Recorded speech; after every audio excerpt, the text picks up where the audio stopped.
لذ بالجلال الواحد الديان تلقى المسرة والقطوف دواني.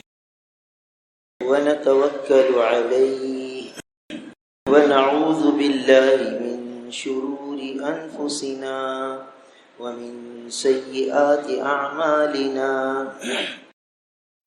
من يهده الله فلا مضل له ومن يضلله فلا هادي له.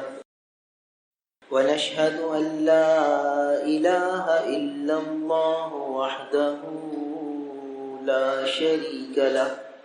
ونشهد أن سيدنا وسندنا ونبينا وحبيبنا وحبيب ربنا وطبيبنا ومولانا محمدا عبده ورسوله.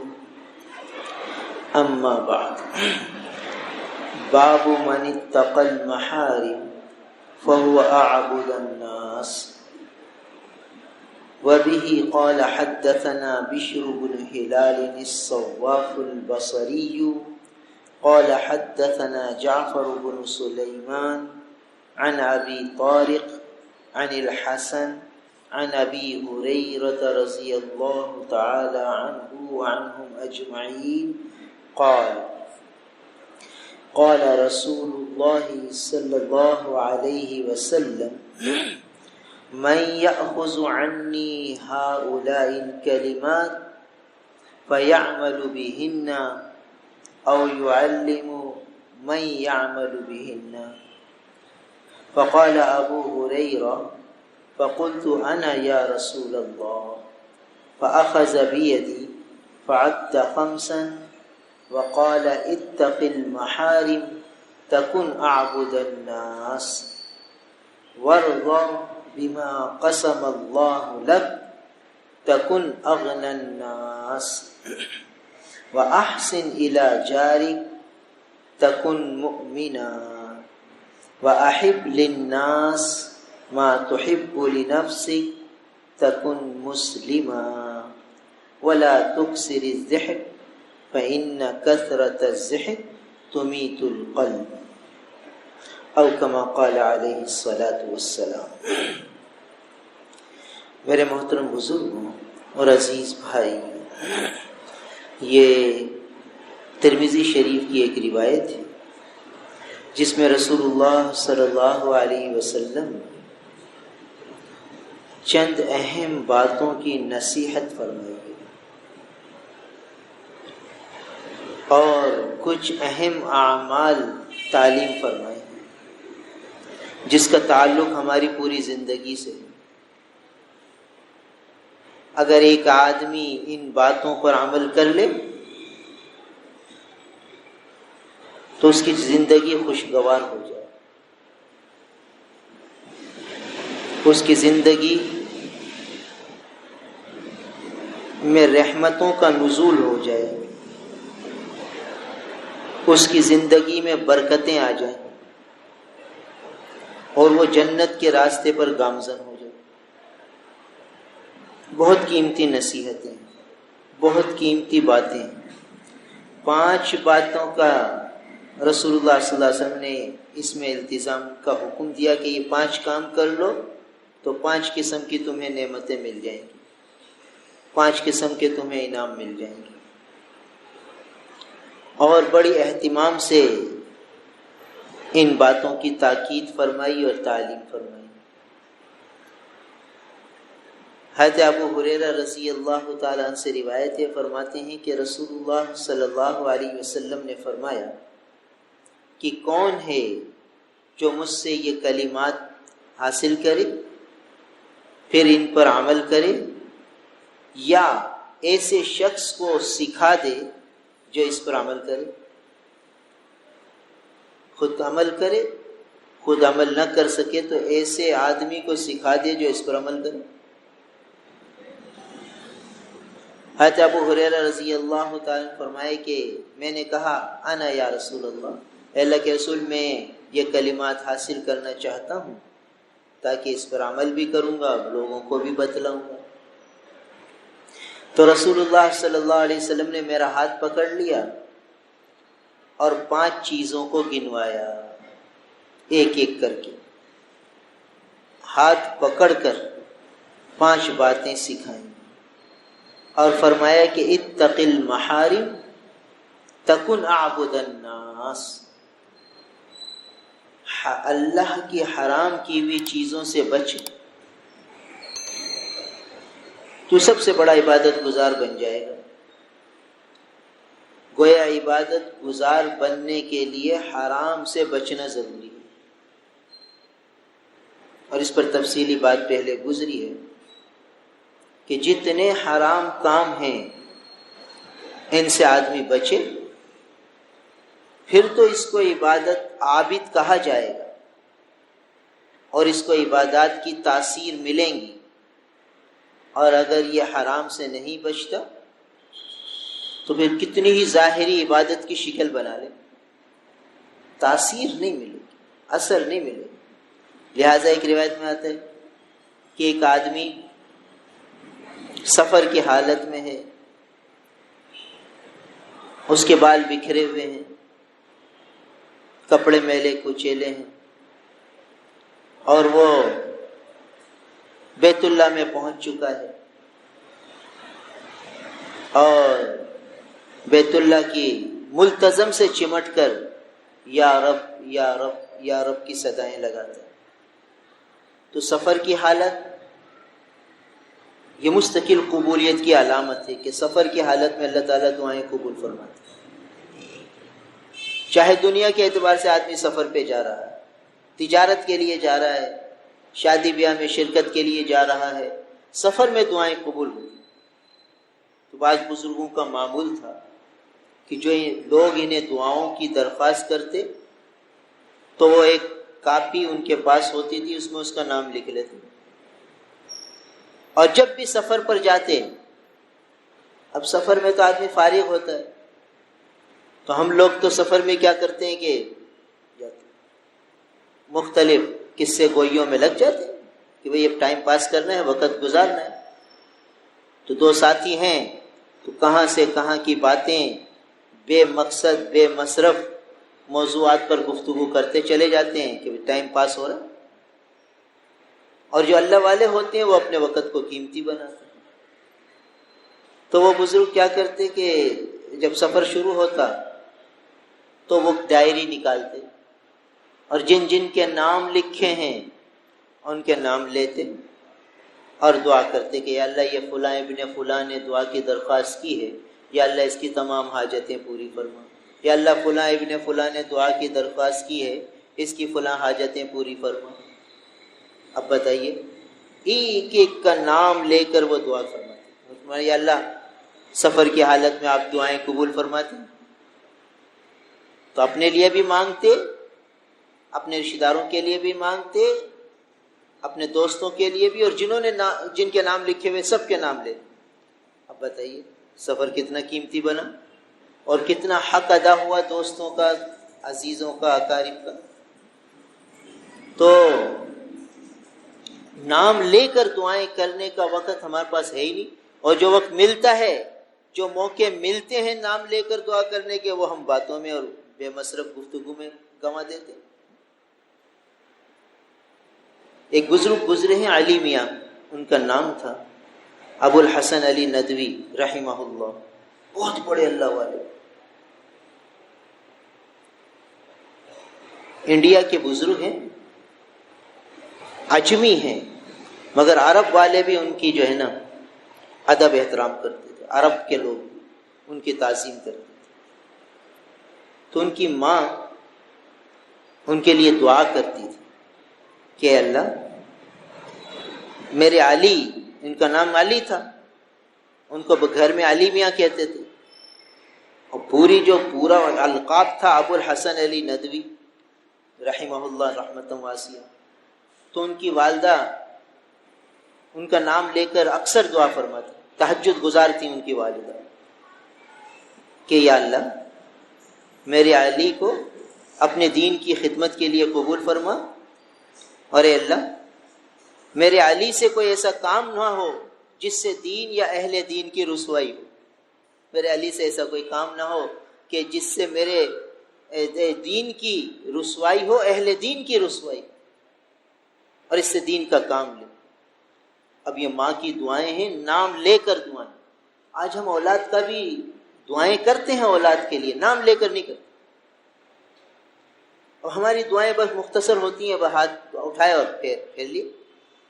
نام لے کر دعائیں کرنے سے دعا لمبی ہو جائے گی، اللہ تعالیٰ سے باتیں کرنے کا موقع ملے گا۔ ایک ایک کا نام لیا جائے، اس کے لیے دعا کی جائے، دیکھیے کتنی لمبی دعا ہوتی ہے، پھر دعا پوری نہیں ہوگی کہ بھئی فلاں کا نام بھی یاد آئے گا، فلاں کا بھی یاد آئے گا، فلاں کا بھی نام یاد آئے گا، اور دعا لمبی سے لمبی ہوتی چلی جائے گی، اور گویا اللہ سے باتیں کرنے کا موقع ملے گا۔ تو نام لے کر دعا کرنا، اس سے قبولیت ہوتی ہے، اور سفر کی حالت میں اور قبول ہوتی ہے۔ تو علی میاں کا قصہ یہ لکھا ہے کہ ماں کی جو دعائیں قبول ہوئی تو کیا رنگ لائیں۔ عرب کے علماء عجم کے علماء کو اہمیت نہیں دیتے، کہتے ہیں یہ عجمی ہیں، ہم عربی ہیں۔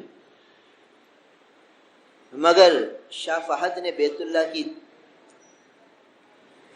تعمیر کروائی، اور بیت اللہ کے اندر سے بھی کچھ صحیح مرمت ہوئی، باہر سے بھی مرمت ہوئی، اور پھر یہ سارا کام مکمل ہوا۔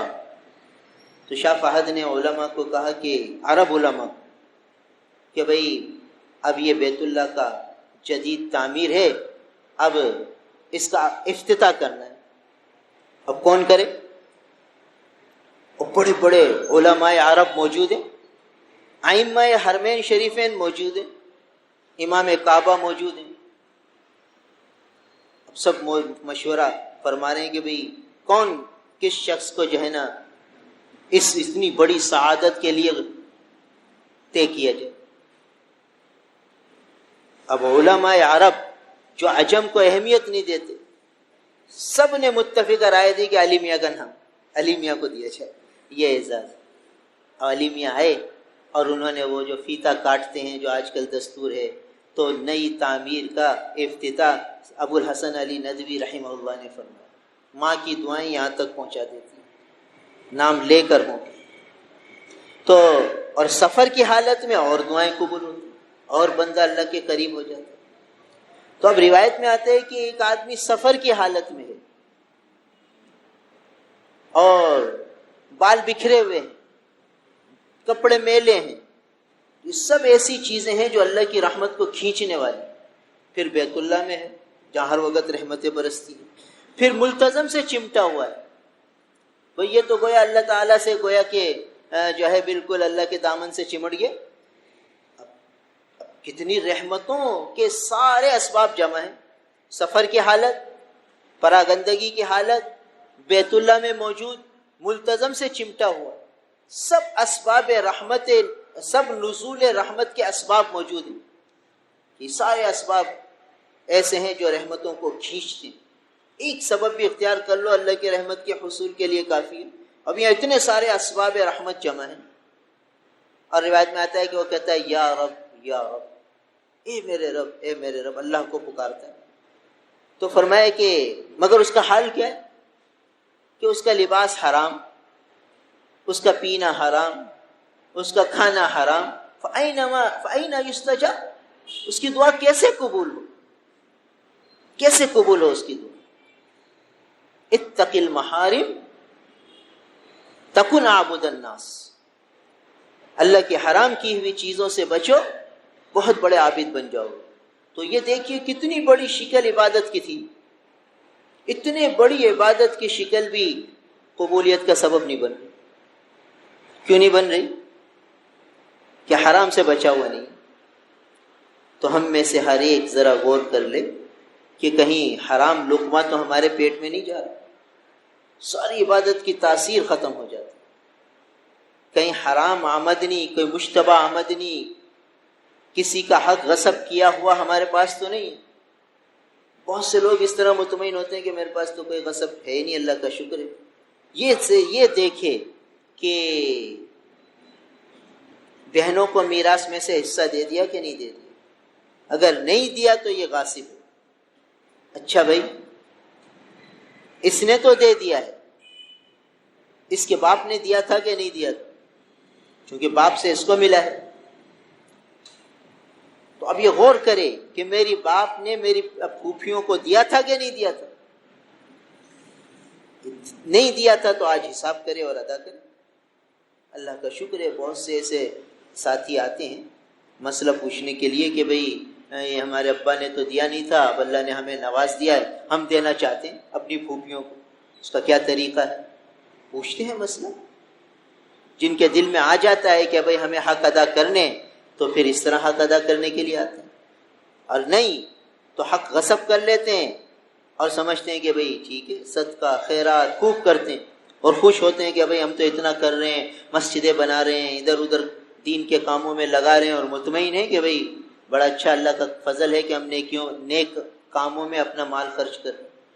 یہ عبادت گزار نہیں بن سکتا جب تک کہ حرام سے نہ بچے، اور حرام ہم نے بتا دیا کہ بہت سے مشتبہ مال ہوتے ہیں اور بہت سے غصب کی چیزیں ہوتی ہیں جو ہمارے پاس ہوتی ہیں اور ہمیں پتہ بھی نہیں۔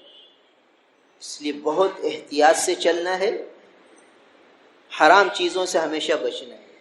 ہمارے اکابر بہت احتیاط کرتے رہے، مشتبہ چیزوں سے، حرام چیزوں سے بہت احتیاط کی۔ حضرت مفتی عاشق الہی صاحب رحمۃ اللہ علیہ کا عجیب قصہ لکھا ہے۔ حضرت شیخ الاسلام مفتی تقی عثمانی صاحب مدث اللہ العالی فرمایا کہ میں عمرے پر گیا تو مکہ ٹاور میں ہی حضرت کا کیمپ تھا، شیخ الاسلام صاحب مدث اللہ العالی کا، تو فرمانے لگے حضرت مفتی عاشق الہی صاحب رحمۃ اللہ علیہ ملنے آئے، تو استاد بھی تھے حضرت شیخ الاسلام کے، اب استاد شاگرد سے ملنے آئے تو وہاں جو ہے نا چائے کی کیٹل رکھی ہوئی ہوتی ہے کہ جو بھی ہوٹل میں ہوتے ہیں جتنی چائے چاہے پئیں لگا ہوا تھا۔ تو شیخ الاسلام صاحب نے حضرت کو بٹھایا، باتیں ہوئیں، اب پھر جا کے چائے لینے لگے۔ کیا کر رہے بھائی تقی، کیا کر رہے؟ میں کہ حضرت وہ چائے آپ کے لیے لا رہا۔ تو فرمایا کہ کیوں؟ یہ تو آپ لوگوں کے لیے ہے، ہمارے لیے تھوڑی ہے۔ تو حضرت مستقی صاحب فرمانے لگے کہ حضرت یہ ہمارے لیے تو ہے، مگر ہم ان ہوٹل والوں کے مہمان ہیں، تو مہمان کا مہمان بھی مہمان ہوتا ہے، مہمان کا مہمان بھی مہمان ہوتا ہے، تو ہم ان ہوٹل والوں کے مہمان ہیں، آپ ہمارے مہمان ہیں، مہمان کا مہمان مہمان ہوتا ہے۔ فرمایا کہ بھئی ان تعویلات کی کیا ضرورت؟ اگر ہم چائے نہیں پئیں گے تو کون سا نقصان ہو جائے؟ اگر ہم چائے نہیں پئیں گے تو کون سا نقصان ہو جائے گا؟ رہنے دو۔ یہ احتیاطیں تھی ان بڑوں میں، یہ احتیاطیں تھی۔ تبھی تو اللہ تعالیٰ نے ایک مسنون دعاؤں کی کتاب ہے مفتی عاشق الہی صاحب رحمۃ اللہ علیہ کی، آج سے 50-60 سال پہلے لکھی تھی۔ اس کتاب کی یہ تاثیر دیکھی کہ جب اس کتاب سے دعائیں یاد کرتے ہیں وہ زندگی کا وظیفہ حیات بن جاتی ہے، زندگی کا معمول بن جاتی ہے۔ اور بھی لوگوں نے کتابیں لکھی ہیں، مگر اس کتاب کی تاثیر مشاہدے میں آئی ہے کہ جس نے اس کتاب سے یاد کیا وہ اس کی زندگی کا معمول بن گیا۔ اور ہم نے خود حضرت کو دیکھا کہ جیسے ہی صبح کا وقت ہوتا، تہجد کا وقت ہوتا، اس وقت کی دعائیں اب کتاب لکھ رہے ہیں اور دعائیں پڑھ، اذان کی آواز آ رہی ہے تو دعائیں پڑھ، جو مسنون دعائیں ہیں، ہر موقع کے مذکورہ مسنون اذکار زبان پر جاری ہو جاتے ہیں۔ تو ایسے لوگوں کی کتابوں میں اللہ نے آج بھی تاثیر رکھی ہے۔ تو یہ سب لوگ مشتبہ سے بچتے رہے، حرام تو دور کی بات ہے، جہاں شبہ ہوتا تھا وہاں بھی بچتے تھے۔ اور حضرت کا اتنی احتیاط کا معمول تھا کہ کسی کے گھر دعوت میں جاتے، وہاں عام طور پر سعودی عرب وغیرہ میں ذبح شدہ مرغیاں ملتی ہیں، کچھ برازیل کی آتی ہیں جو کہ ہیں ہی مشکوک، وہ تو ہیں جائز ناجائز کیونکہ مشینی ذبیحہ ہے. بعض دوسری ہیں جو مشکوک ہیں کہ پتہ ہی نہیں مشین سے کاٹی ہے کہ ہاتھ سے کاٹی ہے. تو حضرت جب کسی کے گھر دعوت پہ جاتے، اگر مرغی پکی ہوئی ہوتی تو حضرت یہ نہیں فرماتے کہ میں نہیں کھاتا، بھائی یہ چیز میں نہیں کھاتا. اس طرح ظاہر نہیں فرماتے. کوئی رائتا ہوتا وہ لے لیتے اور روٹی سے کھانا شروع ہو جاتا. ظاہر تک نہیں فرماتے کہ بھائی میں اس سے پرہیز کرتا. یہاں تک کہ صاحب دعوت کہتا حضرت یہ تو لیں، فرما نہیں بھائی بس یہ مجھے میری طبیعت میں یہی ہے کہ یہ کھا لیتا. صاحب دعوت سمجھ جاتا. پھر جب بہت اصرار کرتا تو حضرت پوچھتے کہ بھائی یہ مرغی کہاں سے لیے؟ وہ کہتا حضرت میں نے خریدی ہے. اچھا اپنے سامنے ذبح کرائی؟ جی ہاں اپنے سامنے ذبح کرائی. بسم اللہ پڑھ کے ذبح کرائی؟ جی بسم اللہ اللہ اکبر کہہ کے ذبح کرائی. اتنی تاکیدوں کے بعد پھر کھاتے تھے، ورنہ احتیاط. اور احتیاط کو ظاہر بھی نہیں فرماتے، شو بھی نہیں کرتے کہ میں احتیاط کر رہا ہوں، کہ اپنا تو کوئی تقویٰ جھاڑیں، کوئی اپنے احتیاطوں کو لوگوں کے سامنے بتائیں. یہ لوگ تھے چھپے ہوئے، یہ تھے اللہ والے لوگ. تو یہ حرام سے اور مشتبہ سے بچنے والے لوگ تھے. انہوں نے بتایا کہ ایسے بچا جاتا ہے مشتبہ سے. تو اللہ کے حبیب صلی اللہ علیہ وسلم فرمائے اتق المحارم، اللہ کے حرام کی ہوئی چیزوں سے بچو. تکن اعبد الناس، سب سے بڑے عابد بن جاؤ گے، عبادت گزار بن جاؤ گے.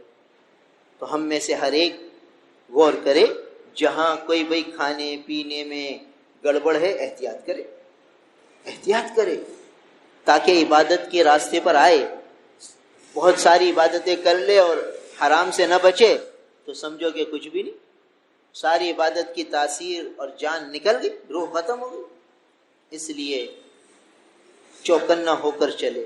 ایسا نہ ہو کہ حرام میں مبتلا ہو اور پتہ بھی کچھ نہ ہو اور اعمال کی تاثیریں ختم ہو رہی ہیں. کتنے لوگ ہیں وہ گھروں میں لائن لے لی بجلی کی اور اے سی بھی چلا رہے ہیں، پنکھے بھی چلا رہے ہیں اور نماز بھی ہو رہی ہے، تلاوت بھی ہو رہی ہے. نماز تلاوت سب ہو جائے گی، یہ نہیں کہ ہوگی نہیں، مگر اس کے اثرات، اس کے برکات کچھ بھی نہیں ملے گی. تو اب حرام سے بچ نہیں رہے تو عبادت گزار شمار نہیں ہوں گے. یہ اب یہ بھلے دیگیں پکائیں کچھ بھی کریں، یہ کیا ہے؟ ان دیگے پکانے کا ایک نفلی عبادت کا ثواب اپنی جگہ ہے، مگر یہ حرام اس کی تاثیر کو ختم کر دے گا، اس کی برکات کو ختم کر دے گا. جو نفل عبادت کی برکتیں تھیں کہ بھئی صدقے سے بلائیں ٹلتی ہیں، اب یہ بلا نہیں ٹلے گی. صدقہ تو ہے اپنی جگہ، اس کا ثواب ہے، اس کے جو اثرات ہیں، اس کی جو برکات ہیں وہ کچھ نہیں ملیں گے کیونکہ حرام سے بچ نہیں رہا. تو اس لیے ہر ایک ذرا غور کرے کہ بھئی حرام ہمارے پاس ہے تو اس سے احتیاط کرے. آدمی جب غور کرتا ہے اللہ تعالیٰ مدد فرماتے ہیں، پھر آسانی ہو جاتی. دوسری بات یہ فرمائی کہ وَرْضَ بِمَا قَسَمَ اللَّهُ لَكَ تَكُنْ أَغْنَى النَّاسِ، کہ جو اللہ نے تیرے لیے تقسیم کر دیا اس پر تو راضی رہے. تَكُنْ أَغْنَى النَّاسِ، سب لوگوں سے غنی ہو جائے گا، یعنی غنائے قلبی حاصل ہو جائے گی. اس میں قناعت کا درس ہے کہ جو اللہ نے تیرے لیے تقسیم کر دیا وہ اس پہ راضی رہے. کیا مطلب؟ اب دیکھیے جو جتنا مالدار ہوتا چلا جاتا ہے، ہمارے یہاں ہمارے عرف میں یہ ہے کہ بھئی غنی کون ہے، مالدار کون ہے؟ اللہ کے حبیب فرمائے تو سب سے زیادہ مالدار ہو جائے گا. جو اللہ نے تیرے لیے تقسیم کر دیا اس پر راضی رہے، سب سے زیادہ مالدار ہو جائے گا، غنی ہو جائے گا. اب ہمارے یہاں غنی اور مالدار کس کو کہتے ہیں؟ جس کے پاس مال و دولت کے انبار ہوں تو کہتے ہیں مالدار ہے. علماء نے لکھا ہے کہ یہ مالدار نہیں ہے، یہ تو فقیر ہے. کیوں فقیر ہے؟ کہ اس کو اور حاجت ہے، اور حاجت ہے مال لینے کی، کہ بھئی یہ میں پیسے یہاں انویسٹ کر دوں، یہ یہاں کر دوں، یہ یہاں انویسٹ کر دوں، یہاں سے اتنا کما لوں، یہاں سے اتنا کما لوں. پھر وہاں سے کما لے گا تو پھر آگے اور انویسٹ کرے گا، اور اس کی یہ حرص بڑھتی چلی جائے گی. تو یہ تو فقیر ہے، یہ تو محتاج ہے. یہ مالدار کہاں سے ہے؟ اس دنیا کا سب سے بڑا مالدار قارون تھا. دیکھو کیسا ناکام ہوا، اور آخر تک وہ کہنے لگا کہ میری کمائی ہے. مگر کیسا ناکام ہوا. تو اس جملے میں اللہ کے حبیب صلی اللہ علیہ وسلم ایک مالدار ہونے کا نسخہ فرما رہے ہیں کہ جو تیرے مقدر میں ہے اس پہ راضی ہو جائے، سب سے بڑا غنی بن جائے. کیا مطلب؟ دیکھو جتنے مالدار ہوتے ہیں کروڑوں کے سودے کرتے ہیں. اب کیا ہوتا ہے بھائی، یہ سودا کر لیا، یہ مکان 2 کروڑ کا خرید لیا 6 مہینے کی، اس نے بیچ دیا، اس نے خرید لیا، جس نے بیچ دیا اس نے آگے اور چیز خرید لی، اس نے آگے اور چیز خرید لی. اب اگر ایک بھی سودے سے ہٹتا ہے ساری چین متاثر ہوتی ہے اور سب پریشان، کیا کریں گے کیا کریں گے. اب یہ اتنے سارے ٹینشن کیوں پالے؟ تو کیا ضرورت تھی یہ 2 لاکھ کا 2 کروڑ کا سودا کرنے کی؟ فقر ہے، یہی تو محتاجگی ہے کہ اپنے ہاتھ سے اپنے آپ کو محتاج کر رہا ہے. بھئی یہ نہ کرتا یہ سودا کر لیا تو 6 مہینے بعد جب پیمنٹ ہاتھ میں آتی پھر آگے سودا کرتا. مگر وہ جو حرص ہے وہ اس کو بے چین کرتی، وہ بے چین کرتی.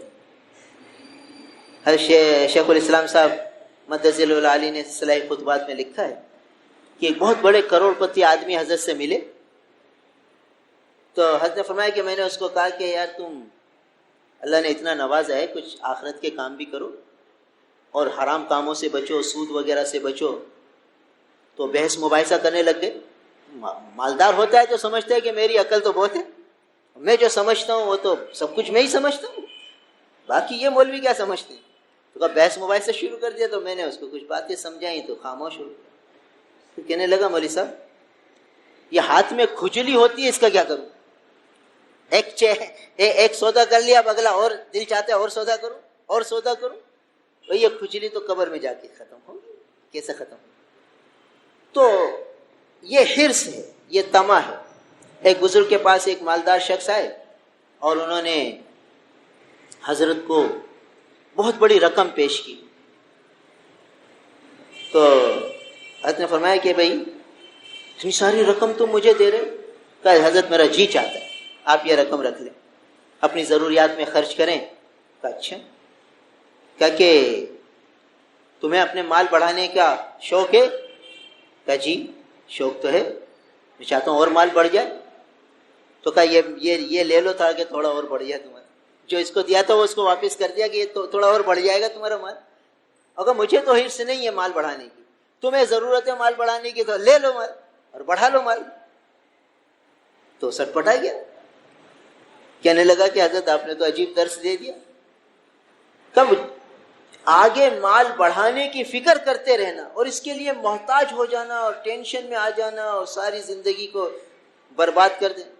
اور جو مالدار آدمی تھا وہ شیخ صاحب سے کہنے لگا حضرت کیا بتاؤں،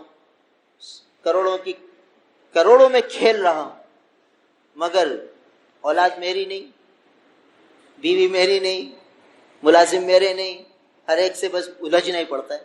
سکون کی زندگی نہیں ہے، سکون نہیں ہے. تو سکون اس مال و دولت میں تھوڑی. تو اب کتنے لوگ ہیں جو ہر وقت اسی ٹینشن، اسی فکر میں، اسی تگودو میں کہ بھئی آگے بڑھ جاؤں آگے بڑھ جاؤں آگے بڑھ جاؤں. جو موجود ہے اس پر قناعت کہ بھئی اللہ کا شکر ہے، بس جو ہے وہ ہے، تھوڑا بہت کر لیا، تھوڑا بہت کام کر لیا، بغیر ٹینشن کے، بغیر حرص کے، بغیر طمع کے، یہ کافی ہے. مگر یہ بڑی مشکل سے ملتا ہے کیونکہ تھوڑا سا نفع آگے نظر آ جاتا ہے بس دل بے چین ہوتا ہے کہ یہ سودا کر لوں، پھر آگے سودا کر لوں، پھر آگے سودا کر لوں. ان چکروں میں پڑھ کر ٹینشنوں میں آ جاتا ہے، راتوں کی نیندیں اڑ جاتی ہیں، پریشانیوں میں آ جاتا ہے، پرسکون زندگی کو بے سکون کر دیتے صرف اس وجہ سے کہ یہ مال اور بڑھ جائے. تو مال کے اور بڑھانے کی فکر ہر وقت طاری رہنا یہ فقر ہے، یہ محتاجگی. وہ ایک بزرگ کے پاس ایک شخص آئے، بہت اشرفیوں کی ایک ٹوکری بہت بڑی سونے کے سکوں کی لا کے رکھ دی کہ حضرت یہ قبول فرما لیں. میں کہ بھئی مجھے تو ضرورت نہیں ہے. میں آپ کے مدرسہ ہے، آپ کے طلبہ ہیں، ان کو ضرورت ہوگی، ان کو دے دیں. تو ان کو بھی ضرورت نہیں ہے. تو آپ ان کے سامنے تو رکھیں. ٹھیک ہے. مسجد میں اعلان کر دیا کہ بھئی یہ مسجد کے صحن میں اشرفیوں کی ٹوکری رکھی ہوئی ہے، جس طالب علم کو جو ضرورت ہو وہ آ کر لے جائے. اعلان ہو رہا ہے اور ٹوکری سامنے رکھی ہوئی ہے اور اجازت ہے کہ جتنے چاہے لے جاؤ. ان اللہ والوں کی تربیت تھی کہ کوئی طالب علم نہیں آیا. ایک طالب علم آیا, اس نے ایک سونے کا سکہ اٹھایا, اس کو توڑا, اس کو توڑ کر اس کا تھوڑا سا حصہ لے لیا, چوتھائی حصہ لے لیا, 3/4 اس میں واپس ڈال دیا اور وہ لے کر چلا گیا. باقی کوئی بھی نہیں ہے. اس مالدار کو تعجب ہوا کہ بھئی یہ کیا چکر ہے, نہ یہ بزرگ لے رہے ہیں اور نہ یہ طالب علم لے رہے ہیں. اور بزرگ نے بھی دیکھا کہ طالب علم نے کیوں لیا, اس کو بلایا, تم نے کیوں لیا؟ کہا حضرت یہ میرے اوپر قرض تھا, تو قرض کی ادائیگی کا یہ ایک انتظام تھا, بلا طلب تھا, تو میں نے کہا جتنی مجھے قرض ادا کرنا ہے یہ چوتھائی اشرفی تھی جو قرض میں ادا کرنی تھی وہ میں نے لے لی, اس سے زیادہ کی حاجت نہیں تھی تو بقا میں نے ڈال دی اس میں تاکہ میرا قرض ادا ہو جائے. تو بزرگ نے کہا کہ قرض کی ضرورت کیوں پیش آئی؟ کہا کہ وہ کھانا ختم ہو گیا تھا متم میں اور مجھے بھوک لگی ہوئی تھی اور بڑی پریشانی ہو رہی تھی, سبق یاد نہیں ہو رہا تھا, تو میں نے سوچا کہ تھوڑے سے پیسے کسی سے قرض لے کر اپنی بھوک تو مٹاؤں, اس لیے قرض لے لیا تھا. تو بزرگ نے فرمایا گھر طالب علم کو بھوک لگے اور اس کے لیے کھانے کا انتظام نہ ہو تو انہوں نے اپنے خزانے کی چابی وہ ایک جگہ لٹکا دی کہ بھئی جس طالب علم کو جب ضرورت ہو یہ چابی سے وہ کھول لے اور جس کو جتنے پیسے چاہیے لے. یہ دور بھی گزرا ہے کیونکہ حرص طمع تھی نہیں, ہر ایک مطمئن تھا کہ جو میرے پاس ہے اللہ کا شکر ہے میرے لیے کافی ہے. اور آج حرص طمع بہت بڑھ گئی اور ہم نے اپنے تکلفات بہت بڑھا لی. دیکھیے ہمارے رسول نبی کریم صلی اللہ علیہ وسلم نے تو صحابہ کی ایک عجیب تربیت فرمائی. اللہ کے رسول صلی اللہ علیہ وسلم کہ نعم الادام الملح, نمک بہترین سالن, نمک بہترین سالن.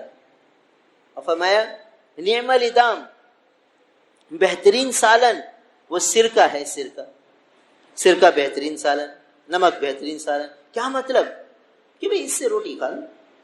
اب ہم میں سے ہر کوئی سوچے, اب ہم کہہ رہے مہنگائی بڑھ گئی, مہنگائی بڑھ گئی, مہنگائی بڑھ گئی.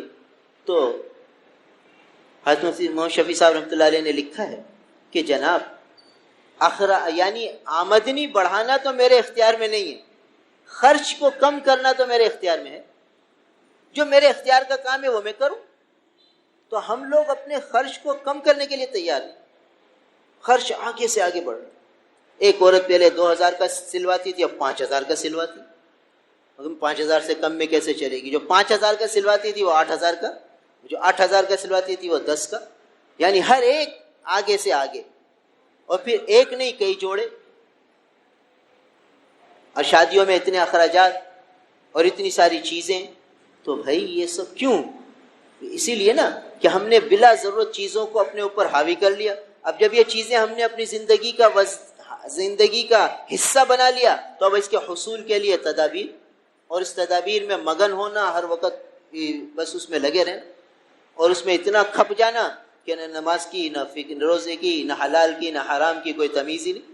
بس ایک ہے کہ صبح سے لے کر شام تک کام کرتے رہنا, کما کے لانا ہے, پھر اپنی ان بے جا ضرورتوں میں خرچ کرنا ہے, بے جا ضرورت. تو ہمارے پیارے آقا صلی اللہ علیہ وسلم نے تو اتنی تعلیم دی صحابہ کو کہ بہترین سالن ہے, بس یہ کھا کے اس سے روٹی کھا لو. اور پہلے زمانے میں یہ دور گزرا بھی ہے. پھر کسی پہ قرضے نہیں ہوتے تھے, چٹنی سے روٹی کھا لی, پیاز سے روٹی کھا لی, مرچی پیس کے روٹی کھا لی, اس طرح اچار سے روٹی کھا لی. یہ دور گزرا ہے, کوئی زیادہ عرصہ نہیں گزرا. اس وقت کوئی قرضے میں نہیں ہوتا تھا, سب اپنے اعتبار سے چلتے تھے اور اسی میں اللہ کا فضل ہے کام چل جاتا تھا. اور آج ہم میں سے کتنے لوگ مقروض ہو گئے. تو کیوں مقروض ہوئے؟ کہ انہوں نے اپنی خواہشات پوری کی.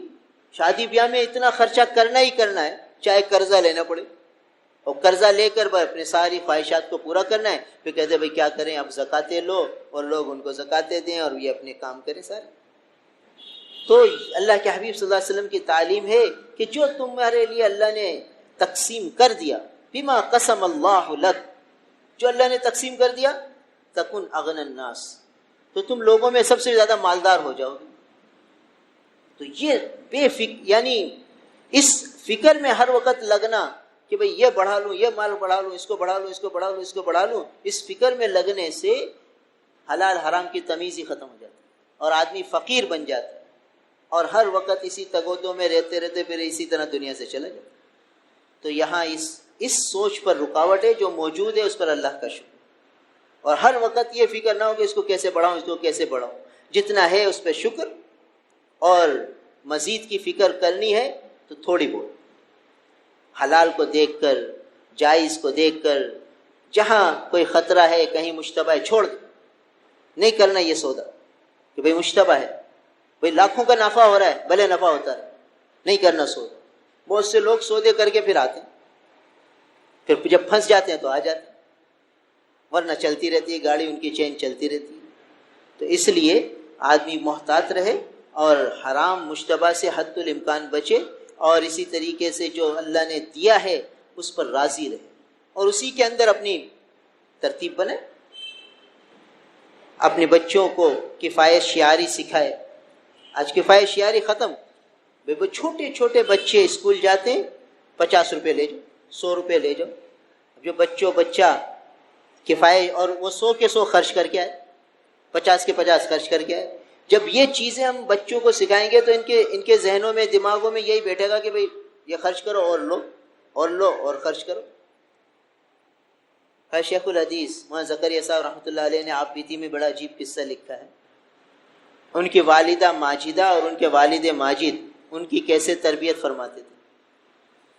تو ابا جی اماں جی سے فرماتے، اپنی بیوی سے فرماتے کہ بھئی دیکھو یہ جو زکریا ہے نا، فرمایا میں 5-6 سال کا ہوتا تھا بچہ، زکریا کو پیسے دو. اس زمانے میں 4 آنے 8 آنے چلتے تھے. تو زکریا کو دو 8 آنے، اور پھر زکریا کو یہ کہو کہ بھی دیکھو اللہ نے تمہیں دیے، اب اس میں سے آدھے تو اللہ کو دے دو، صدقہ کراؤ کہ فلاں دیکھو ضرورت مند ہے، یہ آدھے تو اس کو دے دو. اور پھر آدھے سے کیا کرو، آدھے سے تم یہ تھوڑے پیسے جمع کرو. جب تھوڑے پیسے جمع ہو جائیں تو ابا جی کو کہو کہ بادام لائیں، اخروٹ لائیں، کشمش لائیں، اس سے تم کھاؤ گے تو تمہارا دماغ مضبوط ہوگا، پھر تم قرآن یاد کرو گے، تمہارا قرآن پکا ہو جائے گا، پھر تم دینی تعلیم حاصل کرو گے، تمہارا ذہن مضبوط ہوگا تو تمہیں سبق یاد کرنا آسان ہوگا. تو تم ابا سے یہ چیزیں منگائیں. اب یہ تربیت ہو رہی ہے. ہم نے تو 100 روپے دے دیے اور بچے نے جو چاہے کھا لیا پی لیا، ہم تو بے فکر ہو گئے کہ چلو یار بچے ہیں خوش ہو جائیں. تو تربیت کہاں سے ہوگی؟ کیسے بچوں میں غنا آئے گا؟ وہ تو یہ آئے گا کہ یہ 200، وہ تو 200 لاتا ہے، آپ مجھے 100 دیتے ہیں، مجھے بھی 200 دو. اور تیسرا 300 لاتا ہے، وہ 500 لاتا ہے. وہ الٹے سیدھے کھاتے رہتے ہیں، پھر بیماریاں الگ، مال کا زیاں الگ، اور بچوں میں حرص و طمع وہ الگ. اب بھائی وہ جو ہے اس کی ڈبیا تو 500 روپے والی ہے، اس کا بیگ تو 500 روپے والا ہے. میرا بیگ بھی ایسا ہونا چاہیے، میری ڈبیا بھی ایسی ہونی چاہیے. اس ماحول میں بچے میں یہ حرص، یہ طمع، یہ لالچ، یہ چیزیں پیدا ہو رہی ہیں. اور ہم بڑے خوش ہیں کہ بھئی بچے ماشاءاللہ ہمارے بچے کا یہ چیز بہت بڑھیا ہے اور یہ چیز بہت بڑھیا ہے. تو اس میں جا کے حرص، طمع، لالچ، دنیا کی طرف لگاؤ، دنیا کی چیزوں میں آگے بڑھنا، کھانے پینے کے چٹخاروں کی عادت بننا، یہ سب تو ہم خود اپنے ہاتھوں سے دے رہے ہیں یہ زہر. ابھی کہیں گے یار ہمارے بچے ہمارا صدقہ جاریہ بن جائے. کیسے صدقہ جاریہ بنے گے؟ تو شیخ الحدیث صاحب رحمۃ اللہ علیہ نے بتایا کہ ہمارے والدین نے ایسے تربیت فرمائی. تو اب فرمایا کہ آج تک اب طبیعت یہی ہے کہ جو مال آئے وہ پہلے اللہ کو دو. اس میں سے ہمارے بچوں میں تو یہ ذوق ہی نہیں، یہ شوق ہی نہیں کہ اللہ کے لیے بھی نکالنا ہے، اللہ کو بھی دینا ہے. جتنا ہے بس یہ کھا جاؤ، اگلے دن اور لو. بھئی انہیں سمجھایا جائے کہ دیکھو بھئی اس میں سے کچھ اللہ کے لیے نکالو، کچھ حج کے لیے جمع کرو، تم حج پہ جانا، بیت اللہ کی زیارت کرنا، پیسے جمع کرو، پھر تم تھوڑے سے پیسے میں یہ چیزیں خریدنا جو تمہیں فائدہ دیں صحت کو. ان کی تربیت کرے، ان کو سمجھائے، پھر بچے آہستہ آہستہ سمجھیں گے. بھئی ایک تو اس زہریلے ماحول میں بھیج رہے ہیں، اور کچھ تربیت ہوگی تو اس کا اثر زیادہ ہوگا، یہاں کا کم ہوگا. مگر یہاں ساتھ ساتھ دعائیں بھی چلیں گی. اب دعائیں بھی ہو رہی ہیں اور تربیت بھی ہو رہی ہے, اور وہاں زہریلا ماحول ہے, تو یہاں سے دعائیں اور تربیت انشاءاللہ کچھ تو مقابلہ کرے گی. اب یہاں سے نہ تربیت ہے نہ دعائیں ہیں, اور بس اس زہریلے ماحول کی تائید ہے, اور اس کے ساتھ جو چاہے کرو, چلتے رہو اور خوش ہیں. تو بچے میں یہی چیزیں پیدا ہوں گی بھائی, اور سمجھنے کہ بھائی بچہ ماشاءاللہ ہمارا بڑا, آپ جناب سے باتیں کرنے سیکھ گیا. ماحول میں جاتا ہے تو آپ اور جناب سے باتیں کرتا ہے, تھوڑی سی انگریزی سیکھ لیتا ہے, تو ماشاءاللہ بھائی بچے بہت بہت انٹیلیجنس ہو رہے ہیں, ذہین ہو رہے ہیں بھائی. اچھا اسکول ہے, اچھا ماحول ہے. اور یہ جو چیزیں جو زہر ہے وہ تو کسی کو پتہ بھی نہیں کہ یہ زہر ہے. نبی کی تعلیم تو یہ کہ جو اللہ نے دیا اس پہ راضی ہو جاؤ. تو بچے کو 10 روپے دیے, بھئی یہ تمہارے مقدر کا ہے, بس تم اس پہ راضی رہو, اسی پہ آدھے اللہ کو دو, آدھے جمع کرو. اس کی تربیت ہو, اس کو سمجھایا جائے. اب یہ وقت کس کے پاس ہے؟ کیونکہ ابا تو سودوں میں لگے ہوئے, رات کو دیر تک سودے کریں گے لاکھوں کروڑوں کے, تو بچے کے بعد بیٹھنے کا وقت کہاں ہے؟ کاروبار کریں گے لمبے لمبے بڑے بڑے, تو بچوں کو تربیت کا وقت ہے ہی نہیں. اب جب آدمی یہ سوچے گا کہ بھئی اللہ کا شکر ہے میرے پاس آمدنی کا بڑا اچھا ذریعہ ہے, اللہ نے آسانی فرما دی, اب میں پورا وقت بچوں کو دوں, ان کو سمجھاؤں, ان کی طرف, ان کو اللہ کی طرف متوجہ کروں. گھر میں تعلیم ہو, تعلیم کے بعد مذاکرے ہوں, پھر اس میں تربیت کی باتیں ہوں, پھر دیکھیے کہاں سے کہاں بات پہنچتی. قصہ سنایا تھا نا پہلے بھی کہ حکیم المسا رحمۃ اللہ علیہ کے ایک مرید کا قصہ ہے. ایک شخص ریل گاڑی میں جا رہے تھے, انڈیا کا زمانہ تھا, پاکستان نہیں بنا تھا, تو ریل گاڑی کوئی خراب ہو گئی انجن وغیرہ, تو دونوں طرف دیہات تھے, کھیت کھلیان تھے, تو سارے مسافر اتر گئے. اعلان ہو گیا کہ بھئی 2-2.5 گھنٹے لگیں گے, تو مسافر اتر کر کھیت کھلیانوں میں پھیل گئے. ایک عالم دین تھے, ان کا کہ میں اترا گاڑی سے, انہوں نے یہ قصہ لکھا. میں گاڑی سے اترا تو میں نے دیکھا کہ 2 بچے ایک درخت کے نیچے بیٹھ کر تختی پر, اس جگہ دوات اور قلم ہوتے تھے, تختیاں ہوتی تھیں, اس پر کچھ لکھ رہے ہیں. دونوں بچوں کے پاس اپنی اپنی دوات تھی, اپنی اپنی تختیاں تھیں, اور وہ باتیں بھی کر رہے تھے, ہنسی مذاق بھی کر رہے تھے, اور لکھ بھی رہے تھے. تو کہا مجھے بہت اچھا لگا, میں تھوڑا پیچھے سے ان کا جائزہ بھی لینے لگا کہ کیا لکھ رہے ہیں, کیسے لکھ رہے ہیں, اور کیا باتیں کر رہے ہیں, یہ بھی میں نے کہا کہ سنوں. تو لکھتے لکھتے ایک بچے کی دوات ختم ہو گئی, لکھتے لکھتے, تو کہنے لگا یار میری تو دوات ختم ہو گئی. تو دوسرے بچے نے کہا کہ ارے میری دوات ہے, اس میں لے لو. تو بچے نے کہا نہیں نہیں بھائی, میں تمہاری دوات کیسے لوں؟ کہ کیا ہو گیا, لے لو. نہیں نہیں, ہمارے ابا منع کرتے ہیں کہ جو چھوٹا بچہ ہوتا ہے نا نابالغ, اس کا ہدیہ قبول, اس کا ہدیہ دینا اس کے لیے جائز نہیں ہے, اور اس کا ہدیہ لینا بھی کسی کے لیے جائز نہیں ہے, کیونکہ وہ تو نابالغ ہے, اس کو کسی کو ہدیہ کرنے کی اجازت نہیں ہے. تو چونکہ تم چھوٹے بچے ہو اور تم مجھے اپنی دوات دو گے, تو تمہارے لیے بھی جائز نہیں ہے, میرے لیے بھی جائز نہیں. تو وہ عالم دین تھے, اس کے کان کھڑے ہو گئے, ارے یہ چھوٹا سا بچہ اور اتنا باریک مسئلہ بیان کر رہا ہے. مجھے بڑا تجسس ہوا, تو میں بچے کے قریب چلا گیا, اور بیٹا تمہارے ابا عالم ہیں, کون سے مدرسے میں پڑھاتے؟ کہنے لگا کہ میرے ابا عالم تو نہیں ہے, میرے ابا تو کسان ہیں, کھیتی باڑی کرتے. اچھا, کسان کا بیٹا, اور یہ مسئلہ؟ تو کہا کہ تمہارے ابا جان کا تعلق کس سے؟ تو میرے ابا جان رمضان تھانہ بھون جاتے. کہا وہ تو جانتے تھے حکیم علومت رحمۃ اللہ علیہ. تو وہ حکیم علومت رحمۃ اللہ علیہ کا فیض تھا کہ بچہ یہ کہتا ہے کہ بھئی نابالغ بچے کی چیز استعمال نہیں کر سکتے, اس لیے کہ اس کو ہبہ کرنے کا حق نہیں. تو جب گھر میں تربیت کا ماحول ہوگا تو پھر بچے بھی یہ مسئلے سیکھیں گے. تو ہمارے یہاں تو وقت ہی نہیں ہے کسی کو تربیت کرنے کا. بڑھیا سے بڑھیا اسکول میں داخل کرانے کا شوق تو ہے, بڑھیا سے اور اعلیٰ اسکول میں تعلیم دلانے کا تو شوق ہے, تربیت کا نہ وقت ہے نہ پتہ ہے کہ تربیت کرنی ہے یا کیسے کرنی ہے. اس کے لیے بزرگوں کی کتابیں پڑھنی پڑیں گی. شیخ الحدیث وہاں زکریا صاحب رحمۃ اللہ علیہ کی آپ بھی تھی, پڑھو, دیکھو پتہ چلے گا کہ کیسے بچوں کی تربیت ہوتی. تو آج ہم اس ماحول میں ایسے مگن ہو گئے اور اس ماحول سے ایسے متاثر ہو گئے اور ہماری خواتین اس ماحول سے ایسے متاثر ہو گئی کہ بھئی بچوں کو اگر ہم اسکول نہیں بھیجیں گے تو بھئی پھر تو بچے کو جو ہے نا بالکل جاہل ہو جائیں گے، اجڑ ہو جائیں گے، اور بالکل جو ہے وہ بس کہیں کے نہیں رہیں گے، نہ دنیا کے رہیں گے نہ دین کے رہیں گے، بس ان کے اسکول بھیجو۔ ٹھیک ہے بھیجو، مگر تربیت تو ضروری ہے، جو کرنے کی چیز ہے اس کی طرف دھیان دینا ضروری ہے۔ تو یہ نہیں کہ اسکول داخل ہی نہ کراؤ، مطلب یہ ہے کہ تربیت کرو، تربیت کی طرف توجہ۔ تو تربیت اور دعا، ان دو چیزوں سے انشاءاللہ بچے اس ماحول کے زہریلے اثرات سے انشاءاللہ بچیں گے، کچھ تو آڑ ہوگی۔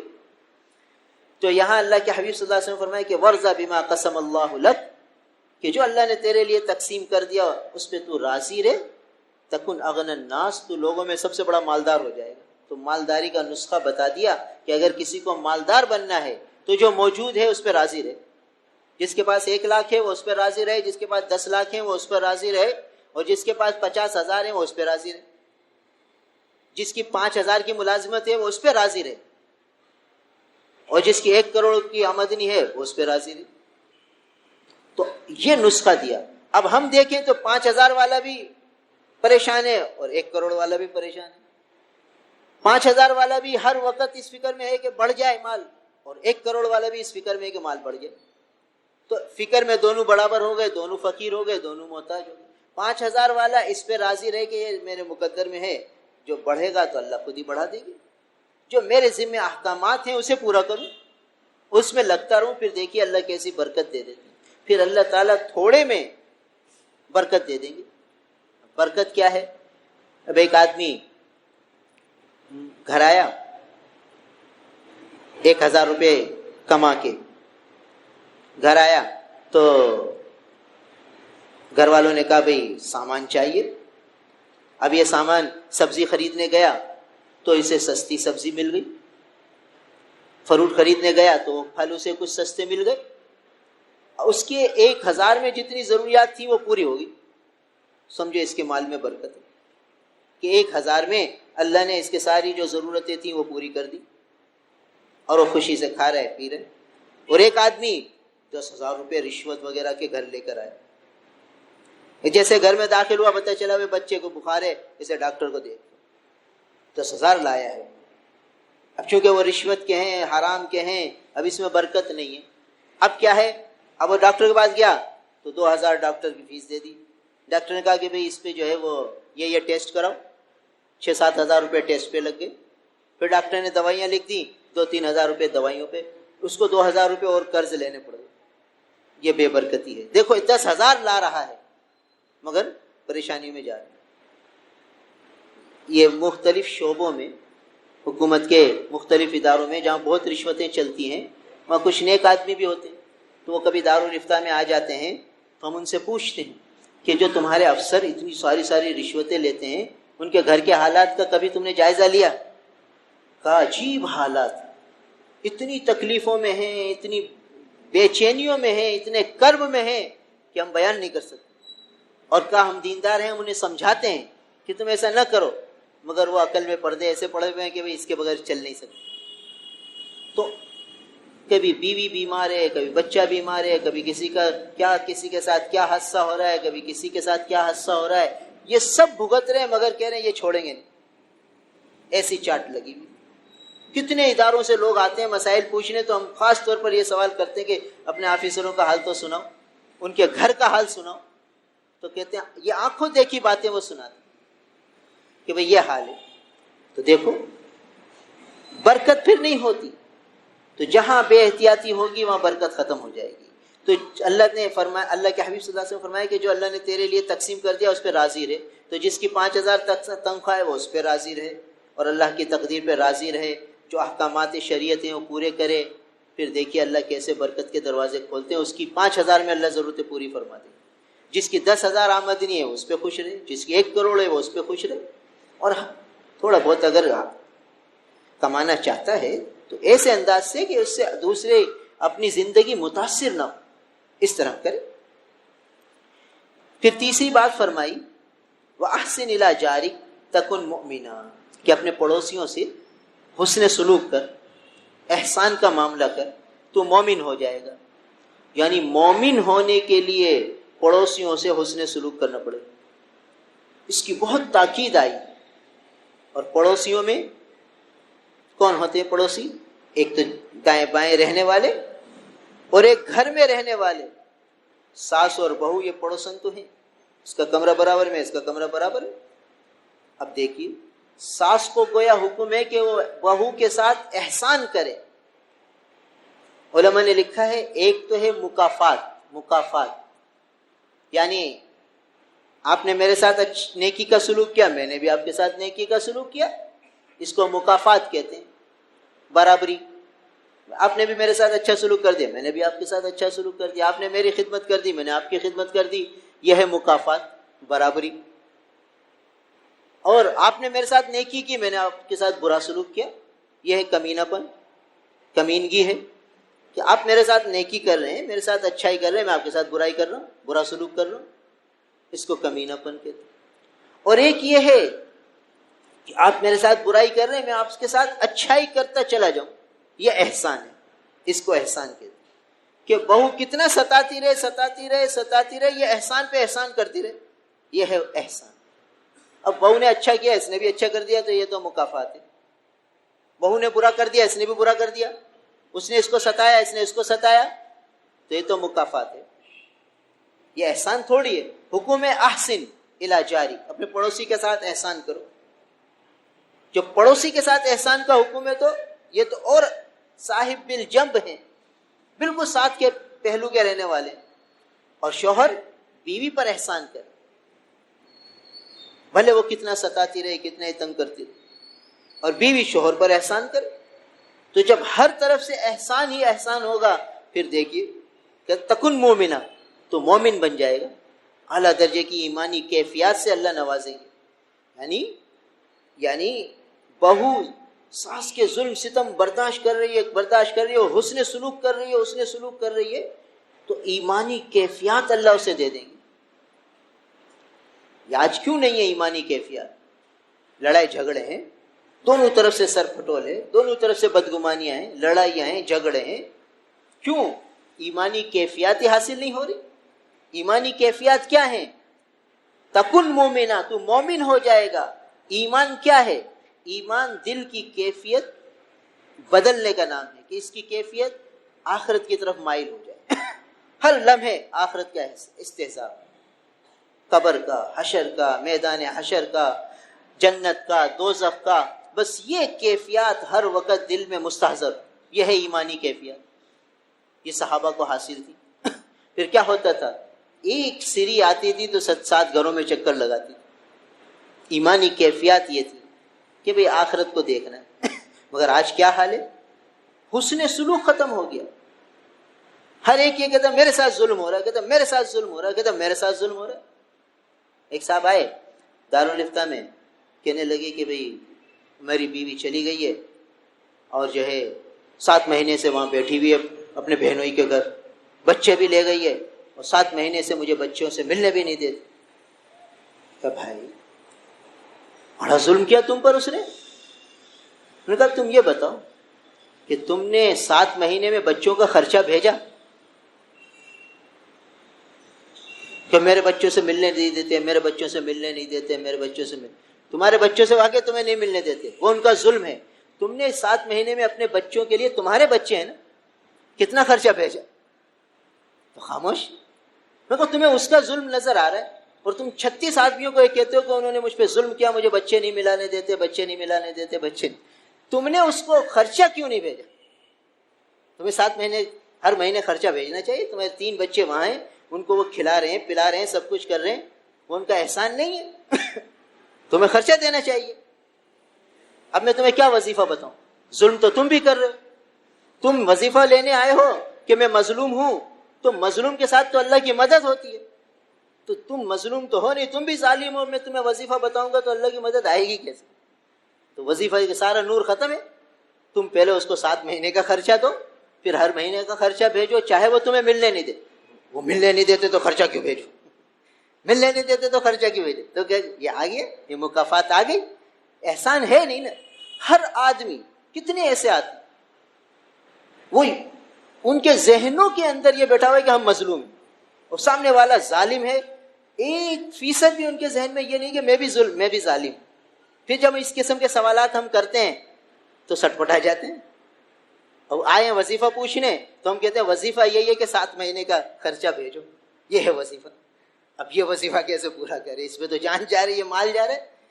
حکیم الامت صاحب رحمۃ اللہ علیہ نے ایک حکایت لکھی ہے کہ ایک آدمی تھا، اس کے پاس روٹیاں تھیں اور سامنے ایک کتا، وہ جاں بلب تھا، مرنے کے قریب تھا بھوک کی وجہ سے. تو یہ آدمی کتے کو دیکھ کے رو رہا تھا کہ یار یہ بے زبان مخلوق، یہ بیچاری مر رہی ہے. وہ رو رہا تھا. تو اس گزرنے والے نے کہا بھائی کیوں رو رہے ہو؟ کہا یار یہ کتے پہ ترس آ رہا ہے، دیکھو بیچارہ تڑپ تڑپ کر مر رہا ہے، کیسا بھوکا ہے. کہا تیرے تھیلے میں کیا ہے؟ کہا روٹی ہے. ڈال دے اس کو. کہا بھائی روٹی ڈالوں گا تو مال لگے گا، آنسو بہانے میں کون سا مال لگتا ہے؟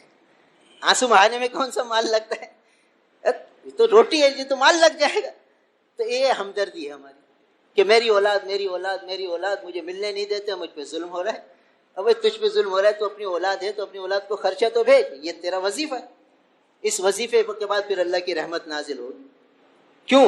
کہ اب تو مظلوم بن جائے گا. اب تو مظلوم بنے گا، مظلوم کے ساتھ اللہ کی مدد ہوتی ہے. آج اتنی گرانی ہو گئی، اتنی مہنگائی ہو گئی، اور ہم سمجھ رہے ہیں کہ ہم سب مظلوم ہیں. بھائی اگر ہم مظلوم ہوتے تو اللہ کی مدد آ جاتی، مہنگائی ختم ہو جاتی. معلوم ہوا کہ ہم سب ظالم ہیں، ہم بھی ظالم ہیں، اور ہم اپنے گناہوں کا وبال بھگت رہے ہیں. اتنی مہنگائی ہوتی جا رہی ہے، اشیاء ضرورت مہنگی ہوتی جا رہی ہے. یہ قحط کی ایک شکل ہے. تیل مہنگا ہو گیا، چینی مہنگی ہو گئی، آٹا مہنگا ہو گیا. تو اشیاء ضرورت کا مہنگا ہو جانا یہ ایک قسم کی قحط ہے. جدید شکل میں، جدید ماحول میں قحط ہے. کیا اب ضرورت مند آدمی وہ اپنی ضرورت پوری نہیں کر سکتا. مگر وہی بات رسول اللہ صلی اللہ علیہ وسلم نے قناعت کا درس دیا تھا. نہ پکاؤ تیل سے چیزیں، 600 روپے کلو ہو گیا، چھوڑ دو تیل کی چیزیں، نمک سے روٹی کھا لو. ہیں مگر کون تیار؟ اتنی مہنگائی ہوگی. اب سب پاکستانی تیل کی چیزیں چھوڑ دیں. ہر ڈاکٹر غلام مصطفیٰ خان صاحب رحمۃ اللہ علیہ بہت بڑے اللہ والے گزرے ہیں، نقشبندی سلسلے کے بزرگ تھے. وہ اپنے مریدین سے فرماتے تھے بھائی ابلا ہوا کھاؤ، ابلا ہوا، صحت بھی ملے گی، شفا بھی ملے گی. جو بیمار ان کے پاس جاتا ہے، جنات شیاطین کے اثرات والا جاتا، اس کو فرماتے ابلا ہوا کھاؤ، تیل کا چھوڑ دو. اور وہ احتیاط حضرت کی ہدایت پر عمل کرتا، صحیح ہو جاتا. جنات شیاطین بھی بھاگ جاتے، بیماریاں بھی ختم ہو جاتی، بالکل صحیح ہو جاتی. فرمایا کہ تیل کی وجہ سے بیماریاں ہو رہی. تو اب تیل مہنگا ہوتا جا رہا ہے، چھوڑ دیں استعمال. اور ہم تیل کی چیزیں ہی نہ استعمال کریں، ابلا ہوا کھا لیں، پھر دیکھیے تیل کی فراوانی ہو جائے گی، تیل سستا ہو جائے گا خود. مگر کیا کریں کہ ہم نے ان چیزوں کو اتنا لازم کر رکھا ہے کہ اس کے بغیر ہم چل ہی نہیں تھے. یہ تو بہت ضروری ہے. کتنا تیل ہم شادی بیاہوں میں برباد کرتے ہیں. نعمت ہے نا، تو وہ تیل ڈال لیا پلیٹ میں اور وہ تیل برباد ہوا. اس کی کسی کو بھی یہ پرواہ نہیں کہ اتنا تیل ضائع ہو رہا ہے، یہ اللہ کی نعمت ضائع ہو رہی ہے، کیا کروں، اس کو کس طرح صحیح کروں کہ یہ ضائع ہونے سے بچ جائے. 500 آدمیوں کی دعوت ہے، ان میں سے ہر ایک کی پلیٹ میں آپ دیکھیں گے کہ تیل ہے. وہ کہتے تیل ہے، میں یہ تیل تو کھا نہیں سکتا. بھائی کھا نہیں سکتے تو نکالا کیوں؟ ایسی احتیاط سے کیوں نہیں نکالا کہ تیل آتا ہی نہ، اور آ گیا تھا تو اس کو واپس اس میں ڈالتے، اس کی حفاظت کا کوئی تدبیر سوچتے. مگر یہ کون سوچے گا؟ اتنا وقت کس کے پاس ہے؟ اس لیے بھائی ہم جب ان دینی تعلیمات پر مکمل عمل پیرا ہوں گے تو خود اپنی زندگی میں سکون، چین، اطمینان آتا چلا جائے. تو فرمایا کہ احسن الی جارک، اپنے پڑوسی کے ساتھ احسان کرو، تم مومن بن جاؤ گے. یعنی مسلسل ہم احسان کا معاملہ کرتے چلے جائیں تو اللہ تعالیٰ ایمانی کیفیات سے دل کو ایسا بھر دیں گے کہ یہ دنیا کی دکھ، تکلیف، پریشانیاں یہ فانی محسوس ہوں گی، فانی ہیں، ختم ہو جائیں گی. آخرت اصل. ہمارا کام تو ہے کہ ہمیں اس نے سلوک کرنا ہے، ہمیں تو اچھا معاملہ کرنا ہے، احسان کرنا ہے. احسن الی جارک حکم ہے، احسان کرنا ہے، یعنی مکافات کرنی ہے، مکافات نہیں کرنی، احسان کرنا ہے. اور جہاں بھی قرآن نے حکم دیا کہ وبالوالدین احسانا وبذی القربی، رشتہ داروں کے ساتھ بھی احسان، والدین کے ساتھ بھی احسان، اور وصاحب بالجنب کے ساتھ احسان، سب کے ساتھ احسان کا حکم ہے. یعنی وہ کچھ بھی کرتے رہے، تمہیں احسان کرنا. اب میں کہوں یار وہ مجھے اتنا ستاتا ہے، اس نے مجھے اتنا پریشان کیا ہوا ہے، اب میں اس کے ساتھ کیسے احسان کروں؟ تو کہا نہیں، احسان کرو، حسن سلوک کرو. شیخ الاسلام صاحب مدظل العالی نے ایک قصہ لکھا ہے، فرمایا کہ ہمارے ایک پرانے عزیز تھے، ذرا طبیعت کے تیکھے تھے، تو ایک دفعہ انہوں نے میرے ساتھ بھی ایسا معاملہ کر دیا، سارے رشتہ دار ان سے پریشان تھے، تو ایک دفعہ انہوں نے میرے ساتھ بھی ایسا کر دیا، کہا مجھے بڑا غصہ آیا، میں اس وقت تو پی گیا، ان کو کچھ نہیں کہا، آ گیا گھر، پھر میں نے ایک خط لکھا بڑا تیز قسم کہ آپ نے ساری برادری آپ سے پریشان ہے اور آپ کی زبان ایسی ہے اور آپ نے جو ہے میرے ساتھ بھی ایسا معاملہ کر دیا، اب بھائی میرا آپ سے معاملہ ختم ہے، اب میں آپ سے کوئی تعلق نہیں رکھتا، بس جو ہوا سو ہوا۔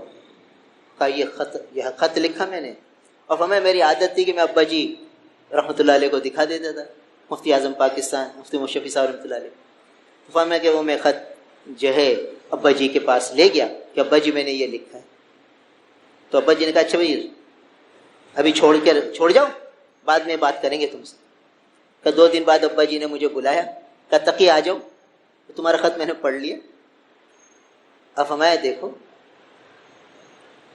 تعلقات توڑنا تو 1 منٹ کا کام ہے، جوڑ کرنا اور نبھانا بڑا مشکل ہے، اور ایک دفعہ توڑ دیا تو پھر جوڑنا مشکل ہے، تو توڑنا تو 1 دن کا کام ہے، تو کیا جلدی ہے تمہیں توڑنے کی، کیوں جلدی مچا رکھی ہے،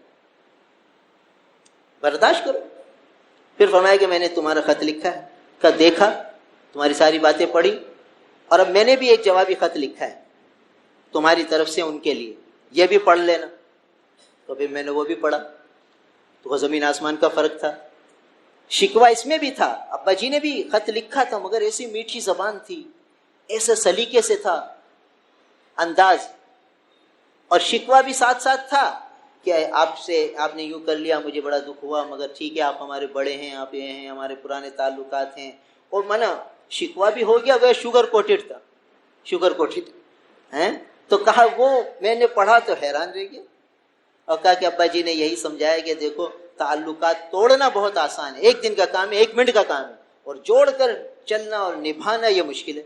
اور پھر فرمایا کہ بھائی یہ جن سے تم نے اتنا سخت خط لکھا ہے ان کے تعلقات ہمارے دادا کے زمانے سے، اور جن لوگوں سے دادا کے زمانے سے تعلقات چلے آ رہے ہیں تم اسے توڑو گے؟ تمہیں کیا ضرورت ہے قطع تعلق کرنے کی؟ تمہیں اپنی طرف سے ختم کرنے کی ضرورت کیا ہے؟ تم کیوں اپنی طرف سے ختم کرتے؟ بھائی اگر تمہاری ان سے نہیں بنتی تو ٹھیک ہے، تم ان سے روز نہ ملو، سامنے آ جائیں سلام کر لو، کون سا تمہیں یہ کہا جا رہا ہے کہ روز جاؤ اور ان سے ملو؟ جب سامنے آ جائیں سلام کر لو، حال احوال کر لو۔ مستقل نہیں مل سکتے، اور مستقل ملنے میں تمہیں خطرہ محسوس ہوتا ہے، پریشانی ہوتی ہے، تو نہ ملو، مگر توڑنے کی ضرورت کیا ہے جو تم نے اتنا سخت خط لکھا ہے؟ کہ ساری بات سمجھ میں آ گئی کہ تعلقات توڑنا تو 1 منٹ کا کام ہے، جوڑنے میں دن لگتے ہیں، تو نبھانے میں بڑی مشکل ہوتی ہے۔ تو یہاں جو تعلیم دی جا رہی ہے کہ احسان کرنا ہے، ہم میں سے ہر ایک غور کرے احسان کا معاملہ ہم کرتے ہیں کہ نہیں، بہت مشکل ہوتا ہے، مگر آدمی اللہ سے مانگے تو یہ اخلاق حسنہ ہیں، یہی سیکھنا ہے اور اس پر عمل کرنا ہے۔ تو فرمایا کہ احسن الی جاری تکن مومنا، مومن ہو جائے گا، واحب للناس، اور لوگوں کے لیے وہ چیز پسند کر، ما تحب لنفسک، جو اپنے لیے پسند کرتا ہے، تکن مسلمہ، مسلمان ہو جائے گا۔ یعنی کیا مطلب کہ بھئی جو اپنے لیے پسند کرتے ہو، جو معاملات، جو تعلق، کہ بھئی میرے ساتھ فلاں ایسا سلوک کرے تو پھر تم بھی ایسا ہی دوسرے کے لیے کرو۔ تم چاہتے ہو مجھے پہلے سلام کرے آدمی تو تم بھی اسے پہلے کرو سلام میں، یعنی جو اپنے لیے پسند کرتے ہو وہ دوسرے کے لیے پسند کر لو، تو مسلمان بن جاؤ گے۔ اور فرمایا کہ زیادہ نہ ہنسا کرو، زیادہ نہ ہنسا کرو، فإن کثرۃ الضحک تمیت القلب، کہ زیادہ ہنسنے سے دل مر جاتا ہے۔ کیا مطلب؟ بھئی یہ ہنسنے وغیرہ کی جگہ تو جنت ہے، وہاں ہنسیں گے انشاءاللہ، ساری زندگی ہنستے رہیں گے انشاءاللہ، یہاں تو کام کرنا ہے۔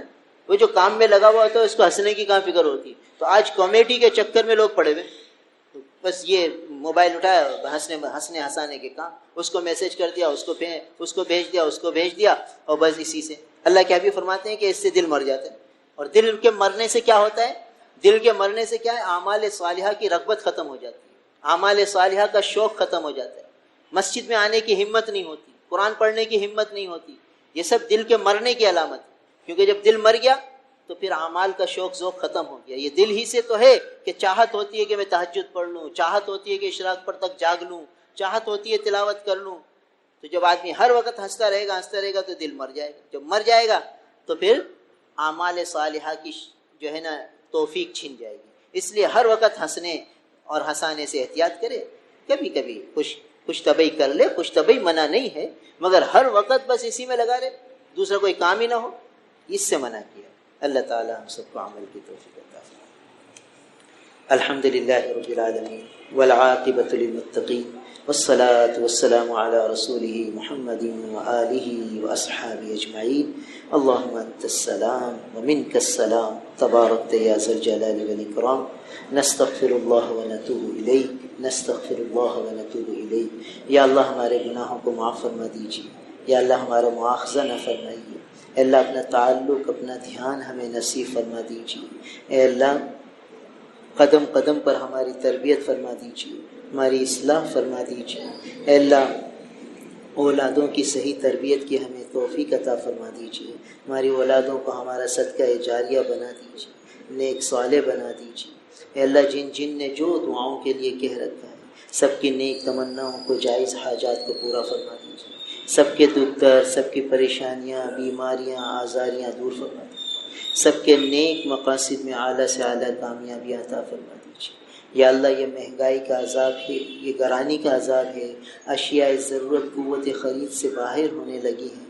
اے اللہ یہ قحط کی نشانیاں اور علامتیں ہیں, اور یہ سب آپ کی ناراضگی کی علامات ہیں.